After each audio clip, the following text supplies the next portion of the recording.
नमस्कार दोस्तों, जय हिंद, वंदे मातरम। दोस्तों मैं आपके साथ जायसवाल सर। सभी प्यारे मित्रों का, सभी भावी अध्यापक अध्यापिकाओं का वेलकम, अभिनंदन है टीचर्स फैमिली, शिक्षकों के परिवार जायसवाल कोचिंग सेंटर पर, पावर्ड बाई शिक्षा ही प्रकाश है।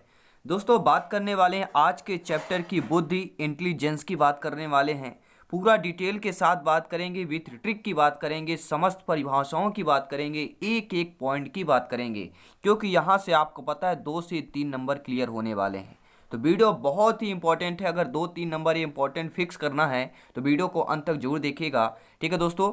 और मुझे बार बार कहने की आवश्यकता नहीं पड़ती है कि चैनल को सब्सक्राइब करें, बेल आइकन प्रेस करें, ताकि हर एक क्लास का वीडियो आपको मिलता रहे। अपने परिवार को, ठीक है, सदस्यता हासिल करें। आपका अपना परिवार है, टीचर्स फैमिली है, और अपना रैंकिंग देते जाएं, ऐड करते जाएं। तो चलिए हम बात करते हैं, संपूर्ण पूरा डिटेल के साथ बात करेंगे, तो वीडियो को अंत तक बने रहें। दोस्तों पहले हम बात करने वाले हैं बुद्धि इंटेलिजेंस की बात करेंगे। देखिए पहली बात तो एक हमारा प्रश्न आता, परिभाषाएं आती है। तो पहले हम परिभाषा की चर्चा करेंगे, इसके बाद बुद्धि के बारे में जानेंगे, जो जहाँ से प्रश्न आता है इसका इतिहास, हिस्ट्री जानेंगे, विशेषताएं जानेंगे, बुद्धि के प्रकार के बारे में, बुद्धि के सिद्धांत के बारे में जानेंगे, ठीक है। इसके बाद हम जानेंगे समस्त सिद्धांत, बुद्धि, आईक्यू लेवल, सारा कुछ, आर्मी, अल्फा, बीटा, सारे परीक्षण जानेंगे, विथ ट्रिक के साथ जानेंगे। दोस्तों बुद्धि इंटेलिजेंस की बात कर रहे हैं। बुद्धि की परिभाषा अर्थात सोचने समझने की योग्यता ही बुद्धि कहलाती है। टर्मन के अनुसार बुद्धि की परिभाषा क्या है? टर्मन के अनुसार बुद्धि की परिभाषा है, ध्यान दीजिएगा, कि बुद्धि जो है अमूर्त विचारों के बारे में सोचने की योग्यता है। प्रश्न आता है कि बुद्धि अमूर्त विचारों के बारे में सोचने की योग्यता है। परिभाषा है, कथन है, किसका है? टर्मन का कथन है। सोचने की योग्यता है, ये ध्यान देना है। टर्न करना है, सोचना है, यानी कि आपको टर्न करना है। अमूर्त दिया हुआ, रकार लगा हुआ है, टर्मन में भी या क्या है, रकार लगा हुआ है। दूसरा है बकिंघम के अनुसार। देखिए बकिंघम के अनुसार क्या कथन है, परिभाषा है कि सीखने की योग्यता ही बुद्धि कहलाती है। जो सीखने की योग्यता कहलाती है वही हमारी बुद्धि है, बकिंघम के अनुसार है। तीसरा है वुडवर्थ के अनुसार परिभाषा क्या है। इन्होंने बुद्धि की परिभाषा दी कि बुद्धि कार्य करने की एक विधि है। वुडवर्थ ने कहा कार्य करने की एक विधि है। जी हाँ, देखिए वुडवर्थ, वर्थ होता है मतलब जन्म, जन्म किसी का एक ही बार होता है और मृत्यु एक बार होता है। इसी प्रकार अर्थात बुद्धि कार्य करने की एक विधि है। यह किसकी परिभाषा है? वुडवर्थ। वर्थ यानी जन्म, किसी का जन्म एक ही बार होता है, तो एक विधि। ये ट्रिक आपको ध्यान देना है। दूसरी आपकी चौथी परिभाषा है मन के अनुसार। मन आपकी एक मनोवैज्ञानिक है, फिजिकोलॉजिकल है। इन्होंने परिभाषा दी है बुद्धि की कि नवीन परिस्थितियों को झेलने की मस्तिष्क की नवनीयता ही बुद्धि कहलाती है। मन के अनुसार देखिए मन क्या कहता है, हमारा मन कहता है मन और मस्तिष्क का मिलाप बहुत ही जरूरी है। ये ट्रिक आपको ध्यान देना है। मन और मस्तिष्क का मिलाप परिभाषा है। मन के अनुसार नवीन परिस्थितियों को झेलने की मस्तिष्क ही नवीनता, ठीक है, नवनीयता ही बुद्धि है। तो मन के अनुसार मन और मस्तिष्क का मिलाप कर देना है, आपकी परिभाषा राइट ऑप्शन पर जाएगी। अब बात करेंगे दोस्तों, बुद्धि की बात करेंगे। बुद्धि का बहुत बार, ये आपको ध्यान भूलना नहीं है, एकदम से नहीं भूलना है। रफ पेन लेके बिल्कुल नोट बना चलिए, इंपॉर्टेंट टॉपिक का आज बात कर रहे हैं। सर्वप्रथम प्रयोग किसने किया था? बुद्धि की बात कर रहे हैं। सर्वप्रथम प्रयोग किसने किया था? नोट कर लें दोस्तों, फ्रांसिस गाल्टन ने किया था। सभी प्यारे मित्र, कब किया था? तो ये आपको ध्यान देना है, 1885 में किया गया था। बुद्धि सब, ठीक है, बुद्धि का प्रयोग किसने किया? तो बुद्धि का प्रयोग फ्रांसिस गाल्टन ने किया था। दोस्तों बुद्धि क्या है? बुद्धि है क्या? देखिए विभिन्न प्रकार की योग्यताएं ही बुद्धि कहलाती है। बहुत बार पूछा गया आपके कि बुद्धि कैसी होती है। बुद्धि आपके अमूर्त रूप में होती है। अब आप बोलेंगे अमूर्त रूप ये है क्या चीज़? देखिए मूर्त रूप वो होता है जो हमें देख सकते हैं, आंखों ठीक है, देखते हैं सारी चीज़ें, हाथ पैर, ये सारी चीज़ें हम देखते हैं। कोई भी वस्तु है, ठीक है, वो हम देखते हैं, वो कहलाता है मूर्त रूप कहलाता है, जिसे हम देख सकें। और अमूर्त रूप वो होता है जिसे हम सोचें, ठीक है, सोच सकते हैं, अनुभव कर सकते हैं उसके बारे में जैसे स्वप्न देखना। स्वप्न देखा जाता है, दिखाई देता है आपका, लेकिन जब जगते हैं तो नहीं दिखाई देता। तो अर्थात समझ गए ना कि बुद्धि अमूर्त रूप में होती है। बुद्धि को क्या आप कोई देख सकता है क्या? बुद्धि को क्या कोई देख सकता है? अगर आप आईक्यू को देख सकते हैं तो मेरे कमेंट करें। जी हाँ, बुद्धि को देखा नहीं जा सकता है। तो बुद्धि किस प्रकार की, इसलिए अमूर्त रूप में हो जाएगी। ये ध्यान देना है, नोट ये ध्यान दीजिएगा कि समस्या को हल करने की क्षमता व गुण जिसके पास अधिक होगा वह अधिक बुद्धि वाला होगा। प्रश्न आता है कि अधिक बुद्धि वाला व्यक्ति होगा जो समस्या को हल करने की क्षमता व गुण जिसके पास अधिक होगा वह अधिक बुद्धि वाला होगा। अधिक ऑप्शन में कैसे दे दिया जाएगा? समस्या को हल करने की खालिस्तान दी गई, जिसके पास अधिक बुद्धि होगा वह अधिक बुद्धि वाला होगा। क्षमता, गुण और भी ऑप्शन उपयुक्त दोनों, या ऐसे देख सकते हैं। तो क्षमता और गुण जिसके पास होगा वह अत्यधिक बुद्धि वाला व्यक्ति, इंसान, बालक, बालिका होगा। अब बात करें दोस्तों बुद्धि के इतिहास की, बात कर रहे हैं, हिस्ट्री ऑफ आईक्यू की बात कर रहे हैं, इंटेलिजेंस की बात करते हैं कि सर्वप्रथम इंग्लैंड के फ्रांसिस गाल्टन ने 1885 में जनता का ध्यान जो है बुद्ध की तरफ खींचा या आकर्षित किया। प्रश्न आ सकता है कि सर्वप्रथम ने, ठीक है, जनता का ध्यान बुद्ध की तरफ खींचने और आकर्षित करने का कार्य किसको जाता है, या किसने सर्वप्रथम जनता का ध्यान बुद्ध की तरफ खींचा? वह आपके फ्रांसिस गाल्टन हैं और कहाँ के निवासी, इंग्लैंड के हैं। कब किया था? 1885 में किया था। दूसरा पॉइंट ध्यान देना, बुद्धि का इतिहास क्या कहता है कि सर्वप्रथम कैटल ने 1890 में मेंटल टेस्ट मेजरमेंट नामक पुस्तक प्रकाशित किया था। ये आपको ध्यान देना, ये प्रश्न आता है कि पुस्तक, ठीक है, तो मेंटल टेस्ट मेजरमेंट नामक पुस्तक के प्रकाशक कौन है? तो आपके कैटल हैं। कब किया गया था? तो 1890 में किया गया था। शिक्षक भर्ती में नंबर 1 आपका परिवार है, शिक्षकों का परिवार है। अब प्यारे मित्रों, हम बात करेंगे बुद्धि की विशेषताओं की बात करेंगे, बहुत इंपॉर्टेंट है, यहीं से प्रश्न आएंगे। ज़्यादा कठिन प्रश्न आते हैं 20 से, जो कहते हैं ना कि 20 से प्रश्न पूछा गया, हमें प्रश्न मिलता नहीं है, क्योंकि हम क्या करते हैं, एमसीक्यूज पढ़ते हैं, डिटेल के साथ नहीं पढ़ते हैं। डिटेल के साथ पढ़िए, इसके बाद एमसीक्यूज और क्लासेज ज्वाइन कीजिए सब्जेक्ट वाइज, ऑप्शन वाइज, तो आपकी तैयारी बेहतर होगी। देखिए, बुद्धि की पहली विशेषता यह कि बुद्धि जन्मजात शक्ति व योग्यता कहलाती है। देखिए, यहाँ पे असत्य सत्य वाले हाँ नहीं में प्रश्न ज़्यादातर आते हैं। बुद्धि दोस्तों, दूसरा पॉइंट है, बुद्धि एक विकासशील एवं परिवर्तन योग्यता कहलाती है। बुद्धि पर वंशानुक्रम या वातावरण दोनों का प्रभाव पड़ता है। प्रश्न आ सकता है कि बुद्धि पर प्रभाव पड़ता है वंशानुक्रम, वातावरण दोनों का या परिवार का? तो बुद्धि पर वंशानुक्रम या वातावरण पर प्रभाव पड़ता है, यह प्रश्न पूछा भी जा चुका है।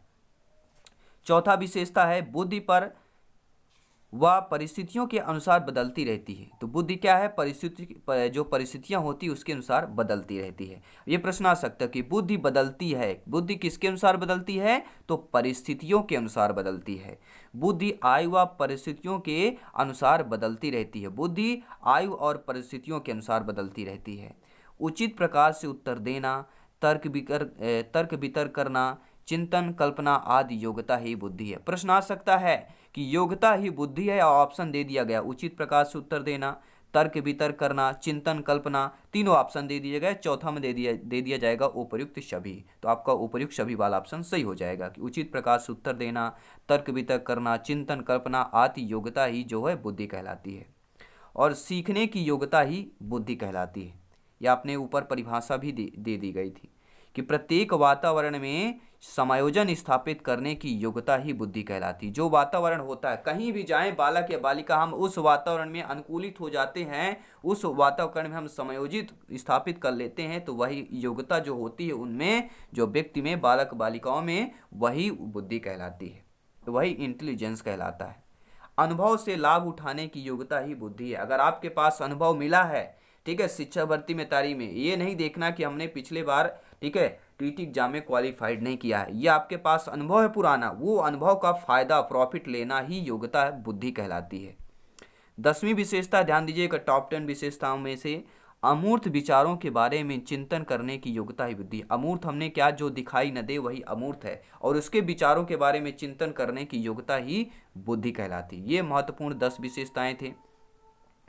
अब बात करते हैं दोस्तों types of IQ, types of बुद्धि की बात कर रहे हैं, बुद्धि के प्रकार की बात कर लेते हैं कि बुद्धि कितने प्रकार की होती है। देखिए, ध्यान दीजिएगा, थॉर्नडाइक व गैरेट के अनुसार बुद्धि 3 प्रकार की होती है। पहली होती है मूर्त रूप में, जिसे हम देख सकते हैं, जैसे बुक हो गया, मोबाइल हो गया, जिससे आप ये वीडियो देख रहे हैं, ठीक है। और अमूर्त रूप जो हम सोच सकते हैं, हमें आँख में दिखाई नहीं देता। और तीसरी होती है सामाजिक बुद्धि। ये 3 बुद्धि होती है थॉर्नडाइक व गैरेट के अनुसार। बुद्धि के कितने प्रकार है? 3 है, ध्यान देना है। पहला दोस्तों मूर्त बुद्धि की बात करेंगे। इसे गायक या यांत्रिक भी कहते हैं। प्रश्न आ सकता है कि बुद्धि, मूर्त बुद्धि को और किस नाम से जाना जाता है? तो गायक और यांत्रिक के नाम से जाना जाता है। इस बुद्धि का संबंध यंत्रों व मशीनों से होता है। मूर्त बुद्धि का संबंध किससे होता है? मूर्त बुद्धि का संबंध यंत्रों और मशीनों से होता है। दूसरी बुद्धि है अमूर्त बुद्धि की बात करेंगे।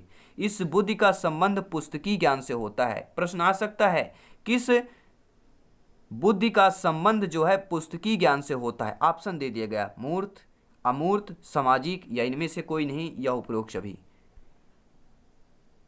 तो किस बुद्धि का संबंध पुस्तकीय ज्ञान से होता है? आपका जवाब होना चाहिए अमूर्त बुद्धि का संबंध पुस्तकीय ज्ञान से होता है। तीसरा है, ठीक है, बुद्धि का प्रकार थॉर्नडाइक और गैरेट के अनुसार सामाजिक बुद्धि। इस बुद्धि का संबंध सामाजिक अनुकूलशीलता से होता है। प्रश्न आ सकता है सामाजिक अनुकूलता से संबंध किस बुद्धि का होता है? तो सामाजिक बुद्धि का होता है, क्योंकि सामाजिक है दोनों मेल है। तो ट्रिक बहुत ही इंपॉर्टेंट है।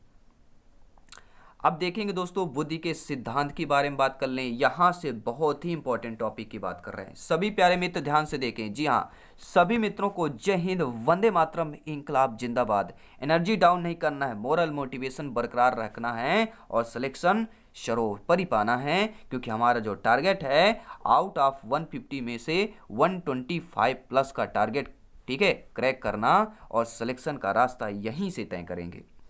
एक तत्व सिद्धांत बहुत बार पूछा जाता है। एक तत्व, द्वितत्व, त्रितत्व, बहुतत्व, ठीक है। तो एक तत्व सिद्धांत अल्फ्रेड बिने ने 1911 में दिया। इसमें एक तत्व होता है या सामान्य तत्व, सामान्य तत्व भी इसे कहते हैं। किसने दिया था सामान्य तत्व या एक तत्व का सिद्धांत? किसने दिया? तो अल्फ्रेड बिने ने दिया। कब दिया? 1911 में दिया। सभी प्यारे में सब्सक्राइब कर लेंगे अगर आपने नहीं किया है। आपका परिवार है, अपना परिवार है। एक और ध्यान देना दोस्तों, नोट यहाँ पे ध्यान देना आप लोगों को, इसे निरंकुशवादी सिद्धांत भी कहते हैं। प्रश्न आ सकता है कि निरंकुशवादी सिद्धांत के प्रवर्तक कौन है? तो अल्फ्रेड बिने है। ये आपको ध्यान देना है। निरंकुशवादी सिद्धांत, एक तत्व, सामान्य तत्व, ये तीनों नाम सेम है। अब हम बात करेंगे द्वितत्व सिद्धांत की। द्वितत्व सिद्धांत के प्रवर्तक स्पीयरमैन है। कब? 1904 में दिया गया। और कब, कहाँ पर किए थे? ब्रिटेन के लंदन में किया गया था द्वितत्व का सिद्धांत। इन्होंने बुद्धि के 2 प्रकार बताए थे। द्वितत्व सिद्धांत में स्पीयरमैन ने बुद्धि के 2 प्रकार बताए। पहला होता है समान तत्व, जो जन्मजात होता है। प्रश्न आ सकता है कि जन्मजात आपका बुद्धि सिद्धांत कौन होता है? समान तत्व होता है। यह जन्मजात समान तत्व जन्मजात होता है, किसने कहा है? तो स्पीयरमैन ने कहा है, द्वितत्व सिद्धांत में कहा था। दूसरा होता है विशिष्ट तत्व, ये अर्जित किया जाता है। देखिए, समान तत्व जन्मजात होता है और विशिष्ट तत्व जो होता है वह अर्जित किया जाता है। बाद में स्पीयरमैन ने एक और तत्व समूह जोड़ दिया और वह सिद्धांत कहलाता है त्रितत्व सिद्धांत। ये प्रश्न आ सकता है, ठीक है। द्वितत्व के बाद त्रितत्व किसने जोड़ा था? तो स्पीयरमैन ने ही जोड़ा था। तो द्वितत्व त्रितत्व सिद्धांत के दोनों के कौन है? स्पीयरमैन है। और एक तत्व के आपके अल्फ्रेड बिने हो जाएंगे। अब बात कर रहे हैं प्यारे मित्रों, बहुतत्व सिद्धांत की बात कर रहे हैं। इनके प्रतिपादक थॉर्नडाइक है। थॉर्नडाइक दोस्तों कहाँ के मनोवैज्ञानिक है? यूएसए के मनोवैज्ञानिक है। देखिए, मैं आपको डिस्कशन में सारे लिंक आपको प्लेलिस्ट दे दूंगा मनोविज्ञान के, जिसमें आपके थॉर्नडाइक, पाउलोव, वाइगोस्की, स्किनर सारे बिल्कुल एक ही मिल जाएंगे क्लास में। वो सभी इंपॉर्टेंट है दोस्तों। थॉर्नडाइक के अनुसार जो है व्यक्ति जितनी भी मानसिक क्रियाएं करता है उतने तत्व बुद्धि के अंतर्गत पाए जाते हैं। प्रश्न आएगा कि किसके अनुसार व्यक्ति जितनी मानसिक क्रियाएं करता है उतने तत्व बुद्धि के अंतर्गत पाए जाते हैं? थॉर्नडाइक के अनुसार। थॉर्नडाइक ने अपने सिद्धांत की तुलना बालू के ढेर से करते हुए ऊंचाई, चौड़ाई, क्षेत्र व गति की चर्चा की। बालू का सिद्धांत किसके प्रवर्तक कौन है? किसने दिया? तो बालू का सिद्धांत थॉर्नडाइक महोदय ने दिया था। ये आपको ध्यान देना है। किसने जो है बालू के ढेर सिद्धांत में तुलना जो है बालू के ढेर से करते हुए ऊंचाई, चौड़ाई, क्षेत्र व गति की चर्चा की है? तो थॉर्नडाइक ने की है। और इस आधार पर यह सिद्धांत कहलाता है बालू का सिद्धांत। और बालू का सिद्धांत में क्या है? मात्रा सिद्धांत कहलाता है या परमाणुवादी सिद्धांत। ये ध्यान दीजिएगा, प्रश्न आता है बहुत बार कि परमाणुवादी सिद्धांत के प्रवर्तक कौन हैं? आपके थॉर्नडाइक महोदय हैं। ये ध्यान दीजिएगा। मात्रा सिद्धांत के प्रतिपादक कौन है? थॉर्नडाइक महोदय हैं। बालू का सिद्धांत किसने दिया था? बहुतत्व के सिद्धांत में बालू का सिद्धांत कहलाता है, थॉर्नडाइक महोदय जी ने दिया था। शिक्षक भर्ती में नंबर 1 आपका परिवार है। दोस्तों बात करेंगे समूह तत्व सिद्धांत की। देखिए समूह तत्व सिद्धांत के प्रवर्तक थर्स्टन है, ये आपको ध्यान देना है। समूह तत्व सिद्धांत के प्रवर्तक थर्स्टन है। कब किया? 1938 में किया। पुस्तक क्या है? प्राइमरी मेंटल एबिलिटी यानी प्राथमिक मानसिक योग्यता नामक पुस्तक के, ठीक है, किसने रचा? या प्राइमरी मेंटल एबिलिटी पुस्तक किसकी है? तो थर्स्टन की है। इन्होंने कुल 13 तत्व बताए अपनी बुक में और इनमें से 7 तत्वों का प्रमुख तत्व बताया। अन्य सिद्धांत जो पूछे जाते हैं, पहला है आपका त्रिचपित सिद्धांत, इसके प्रवर्तक स्टर्नबर्ग ही हैं। और तरल ठोस सिद्धांत, इसके प्रतिपादक कैटल हैं। तरल और ठोस कैटल, ये आपको ध्यान देना है, ये बहुत बार पूछा गया है दोस्तों, ठीक है। आपका अगला सिद्धांत है विकासात्मक सिद्धांत, इसके प्रवर्तक जीन पियाजे जी हैं। जीन पियाजे जी ने बालकों के 4 विकास की अवस्थाएं बताई थी, ठीक है, ध्यान होगा सभी प्यारे मित्रों का। 4 अवस्थाएं बाल विकास आपके जो हैं जीन पियाजे जी ने बताया था। वे कौन कौन सी अवस्थाएं सभी लोग जानते हैं, कमेंट करेंगे एक बार। इंद्रिय जनित गामक अवस्था जन्म से लेके 2 वर्ष तक होती है। पूर्व संक्रियात्मक अवस्था स्टेज ऑफ, ठीक है, स्टेज ऑफ प्री ऑपरेंटल स्टेज की बात कर रहे हैं, 2 से 7 वर्ष। तीसरा है मूर्त संक्रियात्मक अवस्था 7 से 11 वर्ष। और चौथी होती है अमूर्त संक्रियात्मक अवस्था या औपचारिक संक्रियात्मक अवस्था 11 वर्ष से आगे तक होती है। तो विकासात्मक सिद्धांत के प्रवर्तक आपके जीन पियाजे जी हैं। बुद्धि का और खा सिद्धांत के प्रतिपादक हैव हैं, ये ध्यान दीजिएगा। बुद्धि का और खा, ये 2 प्रकार के सिद्धांत, इनके प्रवर्तक हैव हैं। और पदानुक्रमिक सिद्धांत, ये बहुत बार पूछा जाता है। पदानुक्रमिक सिद्धांत के फिलिप है, और ठीक है, या हम वर्नर की बात करेंगे। पदानुक्रमिक सिद्धांत या फिलिप किसके हैं? इनके प्रतिपादक आपके वर्नर महोदय जी हैं। अब बात करेंगे बुद्धि से संबंधित, यहां से बहुत ही इंपॉर्टेंट क्वेश्चन है, बहुत ही इंपॉर्टेंट टॉपिक है। वीडियो को अवश्य लाइक करें सभी प्यारे मित्र, वीडियो को लाइक करते रहें, फीडबैक करते रहें। आई होप सभी प्यारे मित्र अच्छे तरीके से समझेंगे। और आज से वादा है कि बुद्धि के बारे में कोई भी क्वेश्चन आएगा जीवन पर्यंत आपको याद रहेगा। दोस्तों बुद्धिलब्ध आईक्यू की बात करेंगे, मानसिक बटे वास्तविक। यहाँ बहुत बड़ा कन्फ्यूजन है, पूरा कन्फ्यूजन क्लियर करेंगे। देखिए मानसिक बटे वास्तविक आयु होती, इसमें ध्यान दीजिएगा। देखिए बुद्धिलब्ध में जहाँ पर दिया हो, ठीक है, बुद्धिलब्ध के प्रवर्तक कौन है, ये आपको ध्यान देना है। देखिए जहाँ पर स्टर्न आपको करना है, ये ध्यान देना है, क्योंकि यहाँ पर मल्टीप्लिकेशन जो हैंडेड है नहीं है, केवल मानसिक आयु बटे वास्तविक आयु। सबसे पहले यदि पूछा जाए किसने सूत्र दिया, बुद्धिलब्ध आईक्यू का सूत्र किसने दिया, तो स्टर्न ने दिया था, ये आपको ध्यान देना है। स्टर्न पे क्लिक करना है, बहुत ज़्यादा यहाँ पे कन्फ्यूजन होता है। दिया था, ये ध्यान देना है। बुद्धिलब्ध यदि पूछा जाए कि किसने सूत्र दिया था, बुद्धिलब्ध का सूत्र किसने दिया था, तो स्टर्न ने दिया था। अगर ये पूछा जाए, ठीक है, कि बुद्धिलब्ध मापन का सूत्र किसने दिया था, जब मापन मतलब यहाँ पे मल्टीप्लिकेशन हैंडेड ऐड हो जाता है, तो बुद्धिलब्धि मापन का सूत्र आपके टर्मेन ने दिया था, ठीक है। आईक्यू बराबर mental age of current age, तो 1911 में ये सूत्र टर्मेन ने दिया था, ये आपको ध्यान है। दोनों में बहुत बड़ा कंफ्यूजन होता है। तो सर्वप्रथम बुद्धिलब्ध का सूत्र किसने दिया, स्टर्न ने दिया। और बुद्धिलब्ध के यहाँ पर ध्यान देना कि जो बुद्धिलब्ध होता है हमारा आईक्यू के, इसके मापन के सूत्र किसने दिया था, बुद्धिलब्ध मापन का सूत्र टर्मन ने दिया था और बुद्धिलब्ध का स्टर्न ने दिया था। ये पूरा कन्फ्यूजन किया करना है। अब यहाँ से प्रश्न कई बार पूछा गया, आर्मी अल्फा परीक्षण, और बात करेंगे दूसरा है आपका आर्मी बीटा परीक्षण। ध्यान दीजिएगा, आर्मी अल्फा परीक्षण ये है क्या चीज़ है, थोड़ा अच्छे तरीके से जानते हैं, समझते हैं। देखिए देखिए आपको एक चीज़ ध्यान देना है कि यह शाब्दिक, आर्मी अल्फा परीक्षण मतलब शाब्दिक, ध्यान देना है। शाब्दिक मतलब क्या होता है, पढ़े लिखे लोग। देखिए यह जो प्रथम विश्व युद्ध हुआ था उसके दौरान यह परीक्षण किया गया, जिसमें पढ़े लिखे लोग थे, उनको एक कैटेगरी में बांटा गया था, शाब्दिक या आर्मी अल्फा परीक्षण में बांटा गया था। देखिए आर्मी अल्फा परीक्षण में शाब्दिक बुद्धि परीक्षण कहलाता है। आर्मी अल्फा परीक्षण यह पढ़े लिखे व्यक्तियों के लिए होता है। आर्मी अल्फा परीक्षण अमेरिका में किया गया था। यह आर्मी अल्फा परीक्षण कहाँ पर किया गया, अमेरिका में किया गया था। ये आर्मी अल्फा परीक्षण किसके दौरान किया गया था, तो प्रथम विश्व युद्ध के दौरान ये परीक्षण किया गया था। और इसे शाब्दिक या पढ़े लिखे लोगों के लिए परीक्षण किया गया था, ये आपको ध्यान देना है। दूसरा दोस्तों आर्मी बीटा परीक्षण। देखिए आप अल्फा ये होता है और बीटा ये होता है, ठीक है, और गामा ये होता है। अगर आपने साइंस पढ़ा होगा 9th में, साइंस में आपको दिया होगा। देखिए आर्मी बीटा परीक्षण की बात कर रहे हैं, ये दोस्तों अशाब्दिक परीक्षण कहलाते हैं, ये ध्यान दीजिएगा। जो आपका देखिए पहला जो पॉइंट हमारा था कि आर्मी अल्फा परीक्षण ये शाब्दिक बुद्धि परीक्षण होता है, और जो ये आर्मी बीटा परीक्षण है ये अशाब्दिक बुद्धि परीक्षण होता है।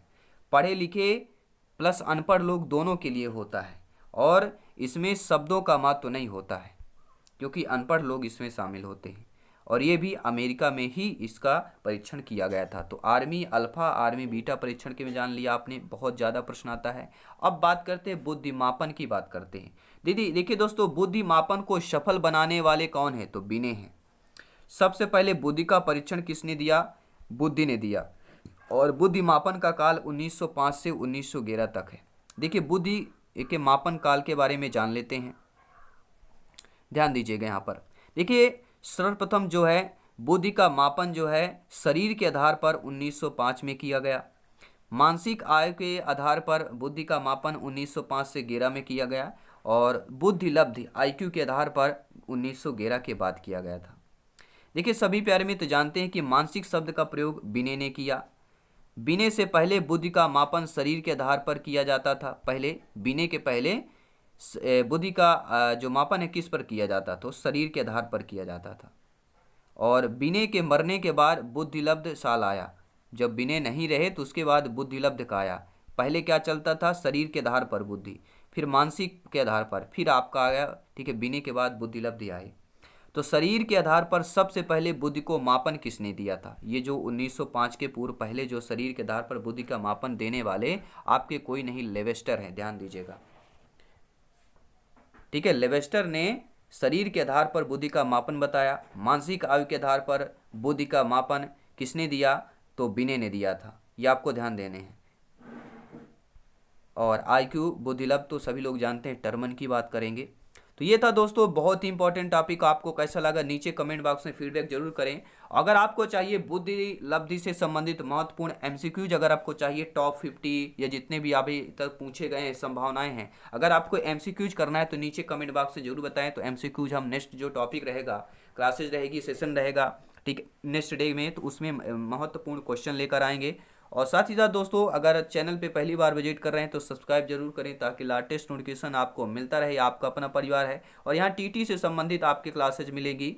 और हम बात करने वाले हैं, प्लेलिस्ट जरूर चेक करें, सारी क्लासेज आपको फ्री ऑफ कॉस्ट आपके सिलेबस के अकॉर्डिंग है, क्योंकि यहाँ पर सिलेक्शन सर्वोपरि है, शिक्षा ही प्रकाश है। सभी प्यारे मित्र दोस्तों टेलीग्राम पे जुड़ें नोट्स PDF फाइल प्राप्त करने के लिए, और इंस्टाग्राम फेसबुक ट्विटर पे भी फॉलो कर सकते हैं आप लोग, ठीक है। चलिए मिलते हैं जल्दी नेक्स्ट क्लास पर। धन्यवाद सभी का, जय हिंद, वंदे मातरम।